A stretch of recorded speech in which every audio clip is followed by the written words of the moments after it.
Today we're going to have Brian Koss. He's our guest presenter, and I want to welcome Brian to our call. Brian is EVP at Mortgage Network, which is one of the largest independent mortgage bankers. Brian's been in the mortgage business for a long time. He's with Countrywide North American Mortgage and Boston 5. He's run sales staffs, and he's really a smart guy, and I love his LinkedIn kind of quote for himself. He's in charge of finding right adults, taking them from good to great. That's kind of a perfect component of what a manager should be, Brian, so I like that a lot. Thank you. Well, Brian, let's talk about these inconsistent producers. I know we talked about them the other day, but in your experience in the field handling a whole slew of different types of players, talk about the inconsistent producers and how much time you dedicate to them, and what really is your experience with them. Well, yeah, we're in an interesting time after the boom and the sort of the bust. A lot of people, if they're still in the business, they have lowered their expenses to meet their revenue. Right. And therefore they got comfortable. And you weren't comfortable when you started, when you grew your business, making the hard calls. So that we're seeing early that they are not. They haven't reestablished new goals and new aspirations. They're trying to not lose, which is not a way to win. Right. And that's what what we're finding right now is we're obviously we focus on our top producers. We take our B-level producers and we put a mirror up to them and say, look where your business is coming from. Analyze where it came from, where did it come from in past years, where is it coming now, and then to do the real validation of where those sources are going. And usually with the hard, and that's because anytime that you can make their goals, not mine. So I'm not the one forcing that question from Jonas earlier about will they leave. We find that if you make the goal theirs, and it's not that it's a corporate goal, it's do you want to stay a B producer? And if that's, some of them just don't want to lose, and that's fine. Of course, you'd love them to have some aspiration more, but they don't realize that their current lack of action is going to result in lower production because they've picked the wrong people, or those people are now depreciating assets because they've had them forever, right? They've had these veteran realtors. They're 20 years in the business. They have 20 or 30-year veterans, and those realtors don't produce what they used to. And yet they're still holding on to them as if they were where they were 20 years ago. And so that's been a real eye-opener for everyone to look at their sources and realizing you'll never become even retained being a B player if you continue to hold on to the same people. So it's reestablishing their targets, as you described, is something that we're just going through now in our SMART goal process. And getting everyone to realize that. So how would you, Brian, describe that? How do you get them to, what does this process look like from a practical standpoint? Is the individual going through a planning session with their manager, and then they go with you, or talk about how that actually works? Well, it will work. First of all, we have a goal structure that has them analyze where it came from. We use source of business, and we have a proprietary LOS, so we do make sure that goes in every time. Where did you get your referrals from? And so that's first a mechanical, just going back and doing the hard math of it. And that's always a big eye-opener. We actually produce a pie chart on their screens as they open up their system every day to see where their business is coming from. And that just will always blow them away over time. Like, I can't believe I'm not getting more from her, or not enough, or I'm getting more than I thought from him. And that starts the conversation. And then it says, well, what percentage? They have to go back and find out what percentage of business of that person that they got, because one of the first things that they're able to, the obvious quick win is you could get a bigger percentage. They think, oh, she gives me everything, is what they'll answer. Right. She loves me, she gives me everything. Right. Go back. So you have to sit down and say, I just did my goals and plan. I want to sit with you and find out what your goals and plan. What did you do last year? Where did your business go? And it's a wide, obvious holes in the boat appear that they say, well, I only got 30% of her business. I could have gotten more, and you find out how that person refers, and we fix that.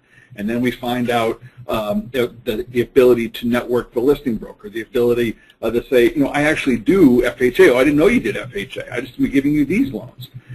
So those kinds of conversations pick up and really show that they're not asking for the business. They're just going along and just playing nice and saying, you're my friend, as opposed to having the hard business conversations with their partners. And that's always an eye-opener, and that comes from the myself or the manager to them. But it starts with the pure stats. Just if you open the funnel up, and we find out that if you have this many brokers that you say are mine, then how many buy sides do they really do? Right. And then and what percent do you think you realistically go? And because you're telling me you're going to hit this number, but you're not showing me, well, how many units these brokers do, and most of the time they don't. Right. I mean, then they don't know their math, and then it doesn't go from there. Right. So how did you end up, Brian? In other words, it sounded like you developed your own system for this. This isn't some CRM system that you purchased. Is that right? I mean, we do have a CRM system that we use for this, but not for the goal piece. This is our own one that we developed. Our LOS system tracks the referral sources, and it flows into our CRM. We use Top of Mind as our CRM to keep in touch with the clients, but the actual capturing the database is our own. Right, right. So did that take you a long time to develop? I mean, or in other words, our LOS is the same web-based system for operations, sales, et cetera. Okay. But the only thing that really drives this is just the pure. We make sure when you go to register or lock a loan, you have to put in who referred you this loan. Right. And we put it in a clear way so that it's easy. So it's one step flows over into the marketing. Because bad data, they rush, they put something in misspellings. So we fix that up right up front so they can be marketed immediately. But we're tracking. It's always getting them to track. Where did you get your business? Right. And can you get more? And did you thank them? So do you have the same type of effort that's put in place for customers that are borrowers and they refer customers to them, or is this strictly for the referral sources? Well, that's what we put past customers as a referral, as one of the sources, so that can be tracked as well. So we have a wide, right down to our affinity relationships and CPAs, financial planners, divorce attorneys. They all have their own buckets, and that's in the drop down that they can pick. But it gets them thinking again. Where did I get it?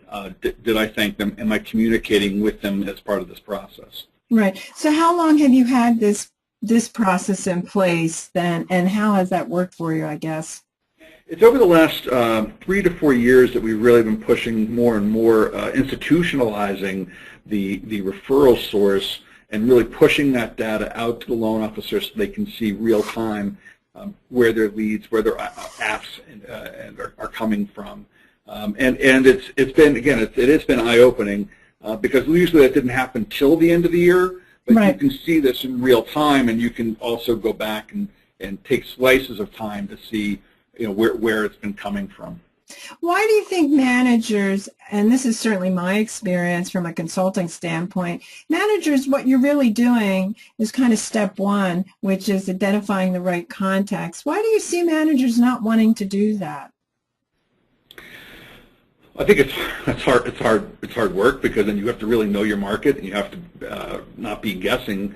It's vital to have your access to MLS and have good realtor or partners or appraisal partners, people who have title companies who have that data, and then you have to chunk it down and set your targets from that.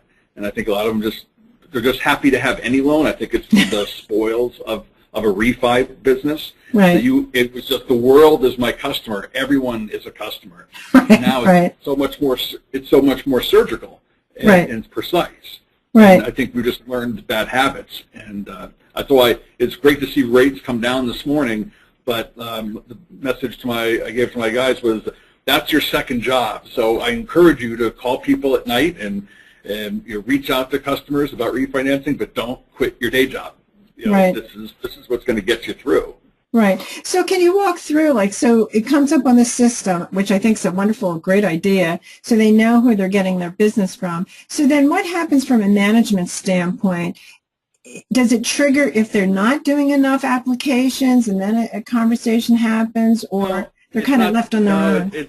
Yeah, we haven't gotten to that level yet. It's really just more is pointing out where your business is coming from. Okay. We match it, and then we of course we have their targets. When we set the goals for the year. If you've done your SMART goals, this is where I'm going to get my business. Right. So if you happen to come across someone else, you can feel really good about it, but you still didn't hit your target. Or did you go after the target and realize they weren't the right person after all, but then did you replace it?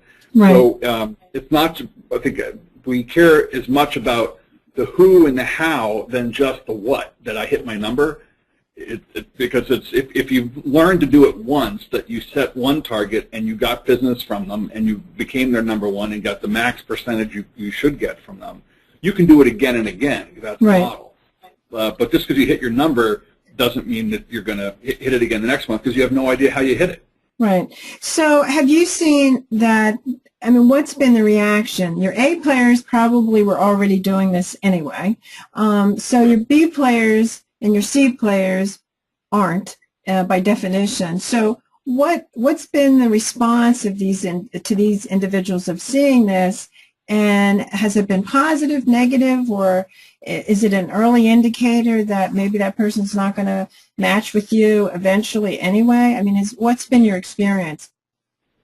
My experience is, and it goes to the whole goal process in general. If their response time, as much as they're willing to give and assess themselves and be subject to want to change, then they get more of our resources and time. Right. I do this in tandem with my marketing department that reports to me, and there are a lot of questions. We have a whole buffet of things that we use of tools that you use for marketing and support, and training that goes with it. Those who reach out that have a plan, that have identified their weaknesses, have been willing to go through the self-analysis and then say, this is my weakness, this is my strength, these are what I'm going to do to overcome it, this is who is a model match for me as a loan officer, these are the right referral sources, then they chunk it down into real times, real dates, times, implementable. Then we give them more time and energy and training. And those who don't, then we know, and then that's kind of on our, frankly, you know what list, and then we just, that's the one we're managing up or managing out, because it says this is not our, if I match it up also with the operational side, that if that bottom list is also turning in low quality loans, right, at a low pull-through rate, I start looking for other tell signs. Mm-hmm. There are exceptions to the rule. There are some B people who found a way to be low maintenance and be in the middle and hit the singles every day, but that's a rarity. At some point, it seems that model just continues to erode over time if they're not finding some new way to reinvent themselves and it's just basic deferred they're not taking care of themselves and they're not investing, and it's just guaranteed to erode.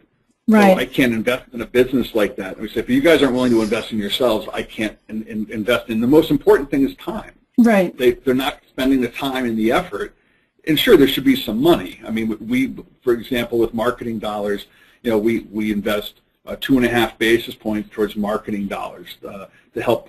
The more that you do, the more that I put aside for you. But the theory is that you're putting in 2.5 as well, because right, 5 basis points, 5% should be going into any business to keep building it.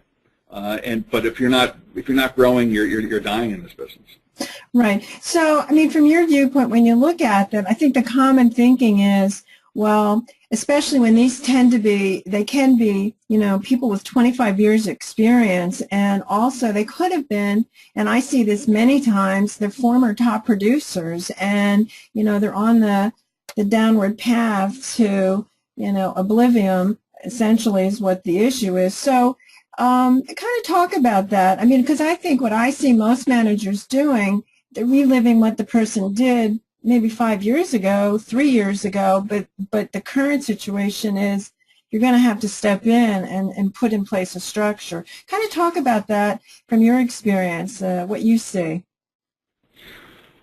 Oh, well, obviously it depends on the refinance. If you're like in places like the Boston area, high balance areas on the coast, there's there's a lot of that right. happened. And that's why measuring purchase versus refi was so vital. But also referred business, purely referred, non-rate sensitive business. But it's also the economy. So again, we have people who are actually had a better year this year than last year. That's a minority. What I can show to their peer group, and I did this on a call this morning. What's working? These people are doing these things correctly? It usually comes down to doing a correct analysis of their business partners and changing their week, using time blocking, follow-up, consistency, and not reacting to the business. They actually took charge of their business. They also let go of some of their referral sources and doubled down on others. So we found that there's an awful lot of people who were successful out of, frankly, just being the right place, right time, and a little lucky, and they didn't want to admit that. And we were able to kind of point that out, because you could say, okay, when you were successful, what did you do? And who did you do it with? And how did you do it? And what did your week look like? Now, if you did that now, what would happen today? And they realized it won't work. And to your point about people having the ADD of today, they're not focusing. That old methodology will not work today.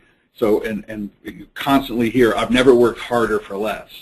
Say, okay, now that's maybe it's our new world, but it doesn't mean that it's just working hard. It's working smarter, and we get them into what are you doing? Well, I've always done this, and then we start breaking it down, why that won't work, and then you get into role play. What could you have said differently? What would be your value proposition to this referral source or to this customer if your pull-through is not doing well there? Mm-hmm. And people just have been doing the same thing for a long time because it's easy. It's just not getting the same result. Right. But don't you think, and certainly what I see is that we kind of overvalue that, the refi market, the person was doing X. Now, we feel like we have to keep our hands off these individuals, and that if we put a structure component in place, that's really, not going to happen due to the fact that many managers think, well, he'll turn it around on his own.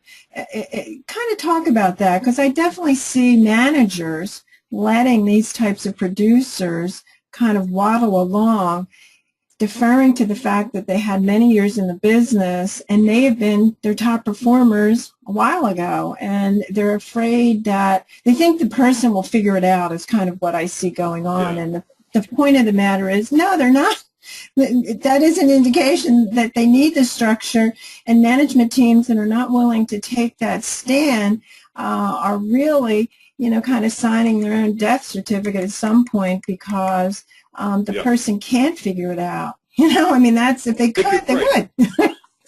Well, what we like to say here, as you said earlier, it's a company for adults. So part of that, I was tired of babysitting in larger organizations, and that's what you're describing is people. If I babysit them, they don't hurt themselves. It's all good. Right. But I think culturally we've changed just as a world, that coaching and self-awareness that is attractive to not only to people, but to the right people.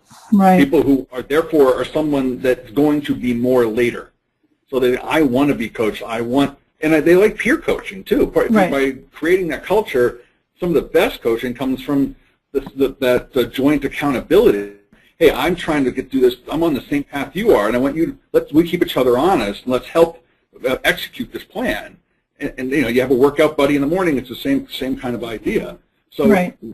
That's how we look. We encourage that strongly, and we have talked about doing a 90-day burn. That how do you create that groove of that habit so that it will go on. So that I shouldn't have to keep the structure there, but you need the structure to get them through that first 90 days. Otherwise, the habit's not formed. Right, right, and that's really the issue. Many times when you have sales rallies and that becomes, well, we'll train them there. That is information that sits in what's called the short-term memory, and that's information that never gets adopted, and you're exactly right. I mean, it's one of the points the matter with sales training is that it doesn't have the coaching and feedback part of it. And it's one of the issues we've been working on for a long time. As I said to you the other day, we've kind of come up with a solution, but you're right that it's not going to be a one-time conversation. Let's put it that way. It has to be where they are practicing and showing different approaches. I mean, have you seen it where, as I said a little bit before, where a manager was talking about, an originator who was actually one we consider kind of very successful, and yet when it really came down to this issue of going into a real estate agent's office, they just don't even know how to do it and therefore need the prospecting component. And again, that's an issue where I see many companies just letting the guy go out and, hey, hope for the best, hopefully he'll connect. Have you seen more and more of individuals that, are kind of admitting that, they haven't had to prospect for a while, and when it comes to getting referral sources, they're really pretty clueless? I see that. It's interesting. We have a manager that's been having lots of hires, successful hires recently, and over the last year and a half. And what the people are coming in and saying, you know what? One of the reasons I want to work here is I'm hearing about the buzz in the street is you guys got a lot of energy over here. You have a camaraderie. So it's not a top-down you gotta. It's really, again, we have to say, holding up that mirror, just take an honest look at yourself and have that walk of shame that just says, all right, am I doing it or not? I'm not going to tell you whether you're doing it. Do you think you're doing it? Be honest with yourself. And you just ask open-ended questions. You don't have to tell them. Because the truth is, if anyone wants to really look in the mirror, they will admit it. And if not, then it's not a person you can invest in, because you'll always have a problem if they don't have an accurate representation of themselves. They're the ones who, everyone else is to blame. They're always yelling at us. I told the customer to lock, he didn't. All those scenarios. So the good people want that. And so these people, many of them are veteran, have knocked on this guy's door or listened to his pitch when he calls, saying, you know what, I want to be part of that because I feel I need to get re-energized. And all they have to do is just stack up their last 5 years of W-2s to know that. And say, boy, I can't keep doing this. And again, I'm working harder and making less. There's got to be a solution, and I hear good things happening over there. And I think that's the kind of people that are attracted to it. Right. A lot of veterans, a good mix of people, some young, some old, but they want the same thing. And I'm able to, we have a small rookie program, and being able to point out how our rookies are starting to take off and have some success, and able to look at the veterans going, this guy, is less than a year in the business, and he's already approaching your volume because you're dropping and he's on the rise. Right. So do you think you still have it all figured out? Right. And it's just the shame. If you're any competitive nature in your body, that'll drive you more than the company doing it. And by us doing them, now do you want to listen? Here's some structure, and again, here's best practices amongst your peers. And I want to listen. I need to know. Every market's a little different, but they're more in common than different. Right. People like to say that. You don't know my market. Right. And I just roll my eyes, going, oh my God! I could hear that every single person says that about the market. Mine's so much more competitive. There are no good deals here. All that kind of stuff. Right. Somebody's doing the loans today. Yeah, right. Well, I know your group's doing an average of 4 or 5 units per loan officer. That's way above what the industry average is doing. Has this all happened because you have put structure in place? Kind of talk about that from your experience.